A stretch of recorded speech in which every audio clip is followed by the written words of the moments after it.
What's up, everybody? This is Zach with the Nerd Cave Podcast, joined along with my compadre. His amigo, Robbie Ross. Compadre, same thing, bro. I know, but I wanted to add a little extra onto it, a little extra sprinkle. You want That was our cherry. You want to take a hacienda this We'll week? take a hacienda. A siesta. That's still one of my favorite things. Go check out last week's episode, guys. Tons of news from last week in the gaming world. Even more news in the movie world. Yeah, this week was lots of movie news.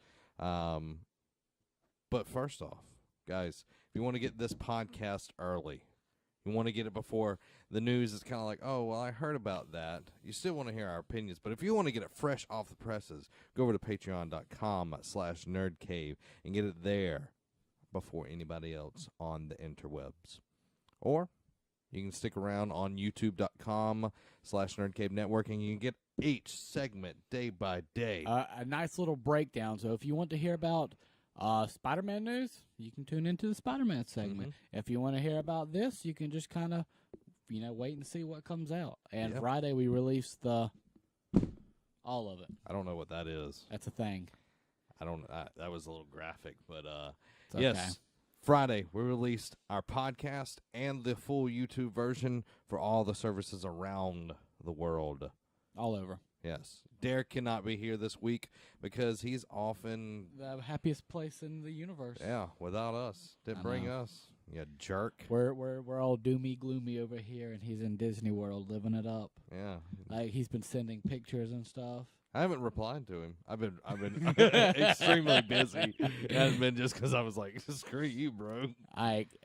He's sending them in our group and then in our the bigger group chat, and he sent him sitting in Gaston's chair, and I was like, no one thick as Gaston matches wits with Gaston. See, I'm just totally in a different place when someone says that first line. I'm just like, nope, not going there, not going Disney, there. What were you thinking? Yes, there's a lot of innuendos in their songs. And a lot of Disney stuff. Like, I actually, for the first time, held in my hands the Little Mermaid VHS. And saw the penises. the peni.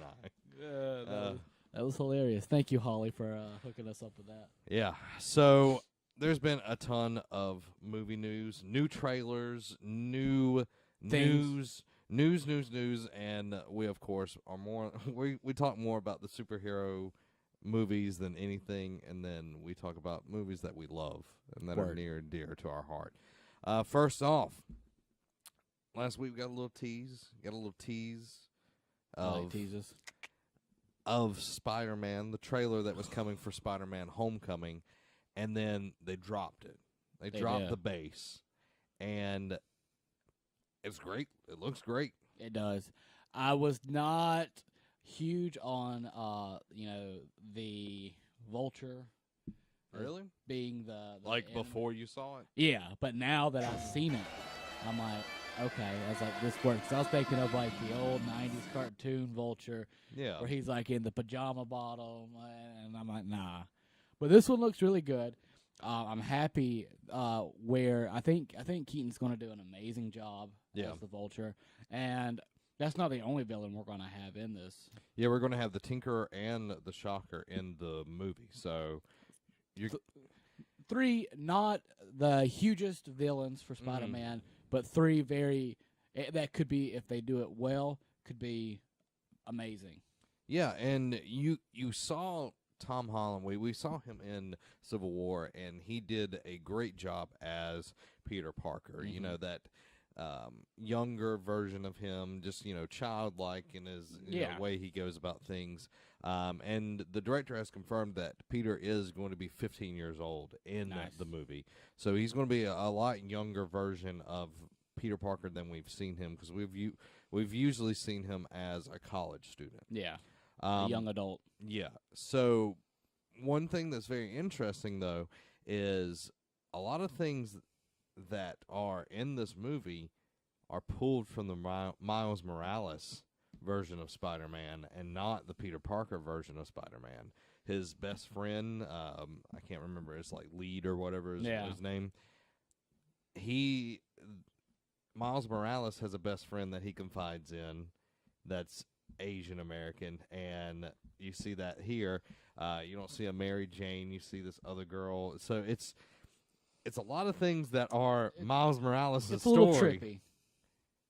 just culled out and put into Peter Parker's story. So you're not going to see Miles Morales. I'm going to go ahead and call that right now. Yeah. You're never going to see him on screen. No, unfortunately, because Miles Morales' story is really cool, but seeing as they're kind of taken from both worlds, you're right. You'll probably won't see him. Yeah, the only way is once Tom Holland grows up and becomes man, does this for years and years and years, and they kill Peter Parker off. That's the only time you're going to see it. Yeah, which the likelihood of that happening is very small. Yeah, they probably would reboot Peter Parker before they would bring him out. Uncle Ben will die again. Yeah. What do you think of the suit?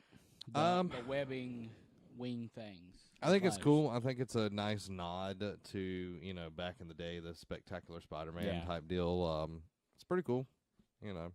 I'm sure Derek has a lot more opinions on the suit than I do. Which, if he's on next week, we'll be sure to bring it up a little bit more. But I liked when you first saw his friend and he comes through and he's like, "You're Spider-Man?" He's like, No, I'm not Spider-Man. He's like, "You were just on the roof."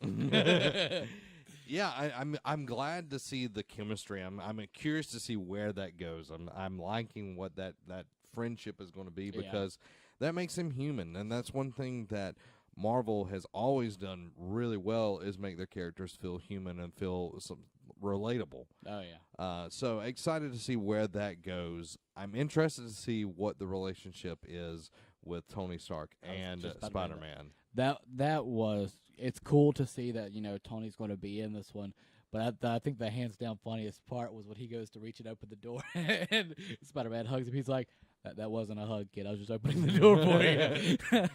And he's like, "Don't do what I do, and don't do what I don't do." And he's like, "There's a gray area that you need to live in." I find it interesting.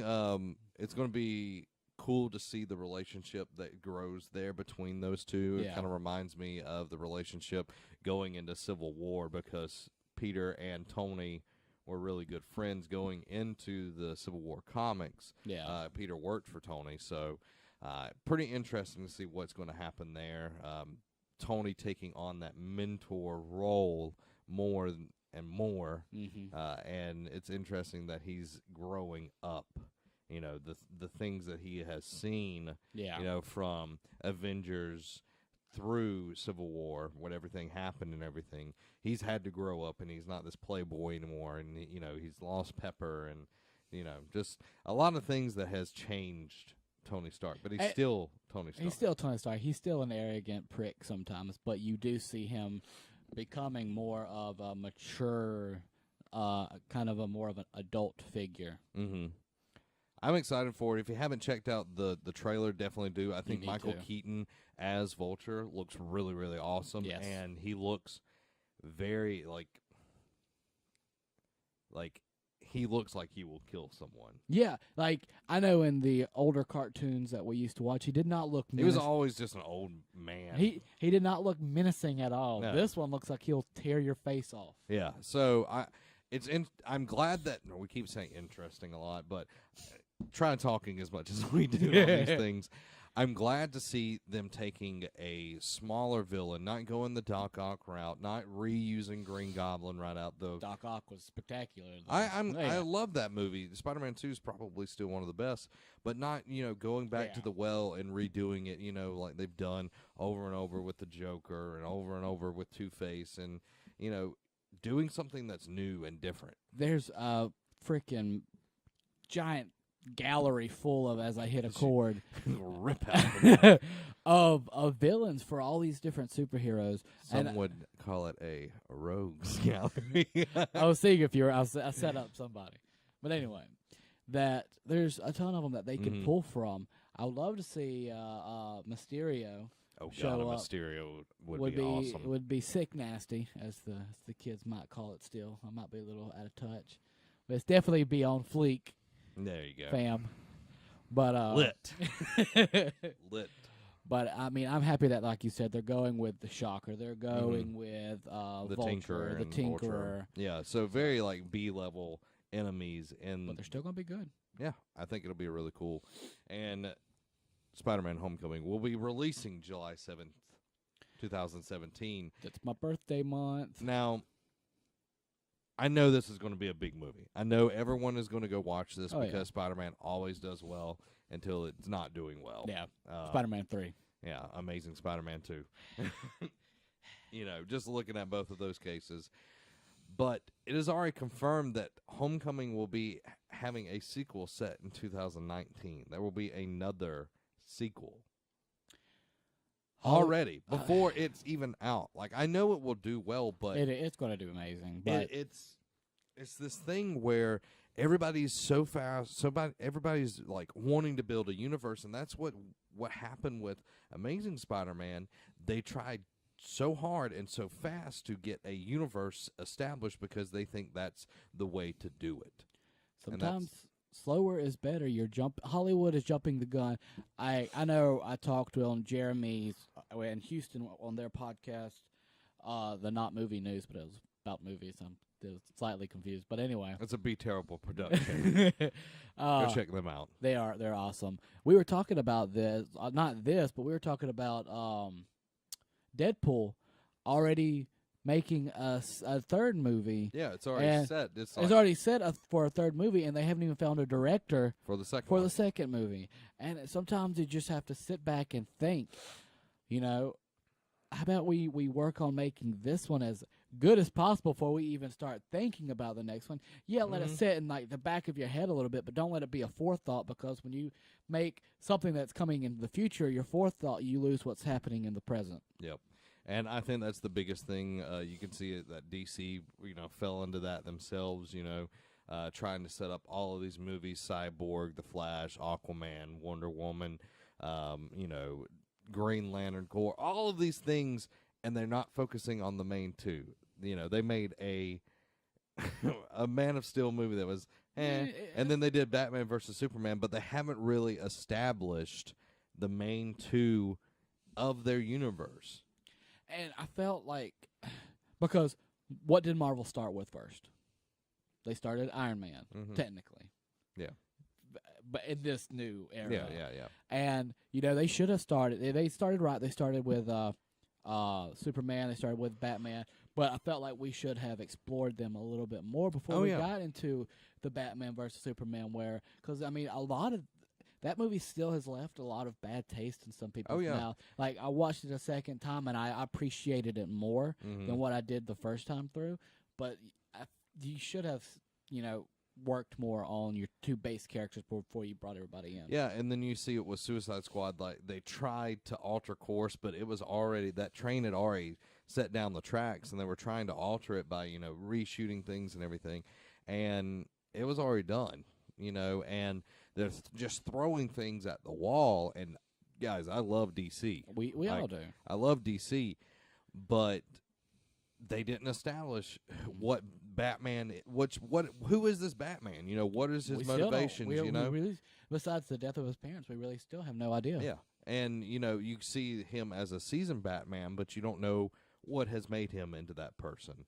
And you see that the Jokers are really different type of Jokers, so you don't know what has made them into what. And I think that's a big problem, is you don't have the established hierarchy of the comics, and you're trying to make freaking Cyborg. Cyborg doesn't matter. You might be a Cyborg fan out there, but he does not matter in the overall scheme of, okay, Superman and Batman, these two characters don't make any sense.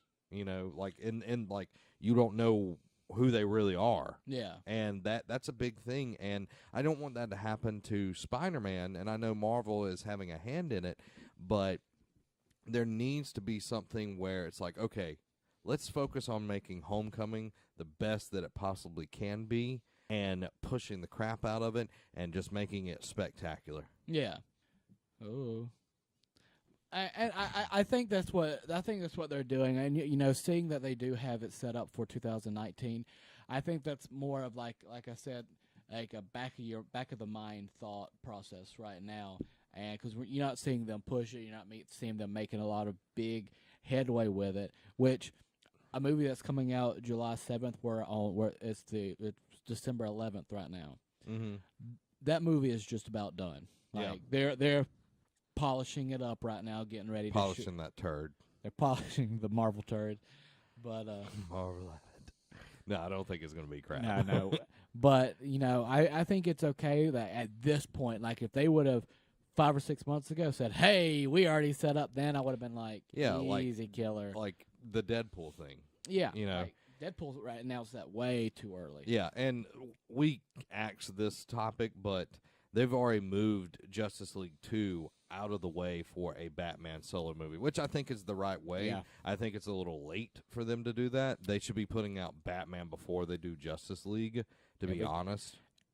It'll help a little bit, but like you said, that train already, whoop, whoop. Yeah, it's already been out there, so it's going to be interesting to see what happens in the future, the next 5 years of superhero movies, because it can either A, keep going and be really, really strong, or B, it could kind of start imploding on itself because the companies that own the rights to these movies aren't taking the love and care for them. And Marvel, on the hand, they guard these properties really, really well. It's the other ones that have the rights to some of the things like Deadpool and X-Men and Fantastic Four and what I'm scared is they're going to get the Assassin's Creed thing going, where it's going to be like, or the Oprah, you get a superhero movie, you get a superhero movie. That's what it feels like. There's 4 or 5 every year now. And I mean, you look at Marvel's lineup, and you still have 200 days out, 300 days out. Like, I mean, yeah, we have a timeline of when these coming out, but there's different aspects of that company working on them. And now you have Justice League coming out. You're going to have the new Batman movie. You got Aquaman. You got Wonder Woman. Wonder Woman is the next movie up, I want to say. Yeah. So I have high hopes for that movie. I hope it doesn't have a Captain America First Avenger feel, because I feel like it's going to fit into that line, just because it's like World War I, World War II. I can't remember which one, but it has that feel to it. So I'm just hoping that it's not that. Exactly like it. Yeah.